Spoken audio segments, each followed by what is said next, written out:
എല്ലാ മലയാളി സുഹൃത്തുക്കൾക്കും നമസ്കാരം. എൻ്റെ പേര് ഗോപിക. ഞാൻ നാട്ടിൽ എറണാകുളത്താണ്. ഇപ്പം ഞാൻ കുവൈറ്റിലാണ്. കുവൈറ്റിൽ ഞാനൊരു ഹോം നഴ്സായിട്ട് വർക്ക് ചെയ്യുകയാണ്. ഇവിടെ വന്നിട്ടിപ്പോൾ ഒരു വർഷത്തിന് മേലെയായി ഞാനിവിടെ വന്നിട്ട്. നാട്ടിൽ വെച്ച് എനിക്ക് +2 കംപ്ലീറ്റ് ചെയ്യാൻ പറ്റിയിട്ടുണ്ടായിരുന്നില്ല. അപ്പോൾ ഇവിടെ വന്നു കഴിഞ്ഞപ്പോഴാണ് എനിക്ക് മനസ്സിലായത് ഒരു +2 എങ്കിലും ഇല്ലാതെ ഒന്നും നടക്കില്ല എന്നുള്ളത് മനസ്സിലായി. ഇനി വേറൊരു ജോബ് അന്വേഷിക്കാനാണെങ്കിലും മുന്നോട്ടാണെങ്കിലും +2 കൂടിയേ തീരുമെന്ന് മനസ്സിലായി. അങ്ങനെ ഞാൻ ഒരുപാട് അന്വേഷിച്ചു. അങ്ങനെ അന്വേഷിച്ചപ്പോഴാണ് പല ആൾക്കാരായിട്ട് ഞാൻ കോണ്ടാക്ട് ചെയ്തു, പല സ്ഥാപനങ്ങളിലും സംസാരിച്ചു. അപ്പോൾ അങ്ങനെയാണ് കാലിക്കറ്റുള്ള കരിയർ മാപ്പ് എന്ന സ്ഥാപനം ഇതിൻ്റെ ഒരു ആഡ് കാണുന്നത്. അപ്പോൾ അവിടെ വിളിച്ച് ഞാൻ സംസാരിച്ചു. അവിടെ സംസാരിച്ചപ്പോൾ അവർ ചെയ്യുന്നത് സിക്കിമിലുള്ള board of open school and education അതാണ് അവർ ചെയ്യുന്നതെന്ന് പറഞ്ഞു. പിന്നെ അവർ അതിൻ്റെ കുറേ കാര്യങ്ങളൊക്കെ സംസാരിച്ചു. അപ്പോൾ സംസാരിച്ച് കഴിഞ്ഞപ്പോൾ എനിക്കതൊന്നും പോസിബിളായിട്ട് തോന്നിയില്ല. എന്ന് വെച്ചാൽ വളരെ സിമ്പിളായിട്ടുള്ള കാര്യങ്ങളാണ് അവർ പറയുന്നതെല്ലാം. അപ്പോൾ ഇത് വർക്കൗട്ട് ആവുമോ എന്നുള്ള കാര്യത്തിന് എനിക്കൊരു ഡൗട്ടുണ്ടായിരുന്നു. എന്നിട്ട് ഞാൻ അത് തന്നെ മുന്നോട്ട് കൊണ്ടുപോകാമെന്ന് തീരുമാനിച്ചു. അങ്ങനെ ഞാൻ അവരായിട്ട് ഇൻഫോം ചെയ്തു. ഞാൻ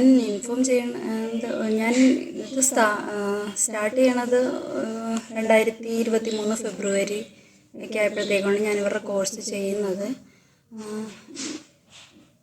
പെട്ടെന്ന് തന്നെ അവരെൻ്റെ സ്റ്റഡി മെറ്റീരിയൽ കാര്യങ്ങളൊക്കെ അയച്ചു തന്നു. ജോയിൻ ചെയ്യേണ്ട വിധങ്ങളൊക്കെ പറഞ്ഞു തന്നു. എല്ലാം പെട്ടെന്ന് കംപ്ലീറ്റ് ആക്കി. അങ്ങനെ ഒരു ഏപ്രിൽ മെയ്യോടുകൂടി എനിക്ക് എക്സാം ഉണ്ടായിരുന്നു. അത് ഓൺലൈൻ എക്സാം ആയിരുന്നു. ഒബ്ജക്റ്റീവ് ടൈപ്പായിരുന്നു. അതായത് എല്ലാം സിമ്പിളായിട്ടുള്ള അവരുടെ സ്റ്റഡി മെറ്റീരിയൽ ആണെങ്കിൽ നമുക്ക് സ്വന്തമായിട്ട് വായിച്ച് മനസ്സിലാക്കാൻ സാധിക്കുന്ന തരത്തിലുള്ള അത്രയ്ക്ക് സിമ്പിളായിട്ടുള്ള കാര്യങ്ങളായിരുന്നു. കുറച്ച് ദിവസം കൊണ്ട് തന്നെ അതൊക്കെ ഞാനൊന്ന് ബൈഹാർട്ട് ചെയ്തു. ബൈഹാർട്ട് മീൻസ് ജസ്റ്റ് ഒന്ന് വായിച്ചു മനസ്സിലാക്കി. അങ്ങനെ മനസ്സിലാക്കാവുന്നതേ ഉള്ളൂ. എക്സാം വളരെ സിമ്പിളായിരുന്നു. എക്സാം നല്ല രീതിയിൽ അറ്റൻഡ് ചെയ്യാൻ സാധിച്ചു. ജൂണൊക്കെ ആയപ്പോഴത്തേക്കും എനിക്ക് അതിൻ്റെ സർട്ടിഫിക്കറ്റ് കിട്ടി. ഇതിലെ ഏറ്റവും ഇമ്പോർട്ടൻ്റ് ആയിട്ടുള്ള കാര്യം എന്ന് പറഞ്ഞു കഴിഞ്ഞാൽ ഫീസ് നമ്മൾ ഉദ്ദേശിക്കുന്ന തരത്തിലുള്ള ഫീസല്ല. അത്രയും കുറഞ്ഞ ചിലവിൽ നമുക്ക് +2 ആണെങ്കിലും ഡിഗ്രി ആണെങ്കിലും 10th ആണെങ്കിലും ചെയ്യാൻ സാധിക്കുന്ന രീതിയിൽ വളരെ കുറഞ്ഞ നിരക്കിലുള്ള ഫീസാണ്. ഇതിപ്പോൾ എനിക്ക് പറയാനുള്ള ഒറ്റ കാര്യമേ ഉള്ളൂ. ഇതുപോലെ SSLC ആണെങ്കിലും +2 ആണെങ്കിലും ഡിഗ്രിയൊക്കെ ആണെങ്കിലും കംപ്ലീറ്റ് ചെയ്യാത്ത ആൾക്കാരുണ്ടെങ്കിൽ അവർക്ക് ഏറ്റവും ബെറ്റർ ആയിട്ടുള്ള ഒരു ഓപ്ഷനാണ് കാലിക്കറ്റുള്ള കരിയർ മാപ്പ് എന്ന സ്ഥാപനം. എന്ന് വെച്ചാൽ അത്രയും സിമ്പിളാണ്.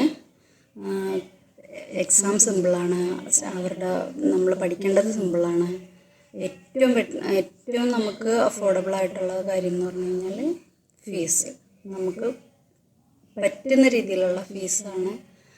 അപ്പോൾ അതുകൊണ്ട് ഇനി അങ്ങനെ ആരെങ്കിലും ചെയ്യണം എന്നുള്ളവരുണ്ടെങ്കിൽ ധൈര്യമായിട്ട് ഈ സ്ഥാപനം വഴി നിങ്ങൾക്ക് മുന്നോട്ട് പോകാവുന്നതാണ്. ഇപ്പോൾ എംബസി അറ്റസ്റ്റേഷൻ ആണെങ്കിലും തുടർ പഠനത്തിനാണെങ്കിലും എല്ലാം അവർ നമ്മളെ സഹായിക്കും. ഇപ്പം ഞാൻ ഡിഗ്രി ചെയ്യാൻ പോവുകയാണ്. +2 കംപ്ലീറ്റ് ആയി. ഇനിയിപ്പോൾ ഞാൻ അടുത്തത് ഡിഗ്രിയിലേക്ക് കടക്കാൻ പോവുകയാണ്. എനിക്ക് എല്ലാവരോടും പറയാൻ ഇത്രയേ ഉള്ളൂ. Okay, thank you.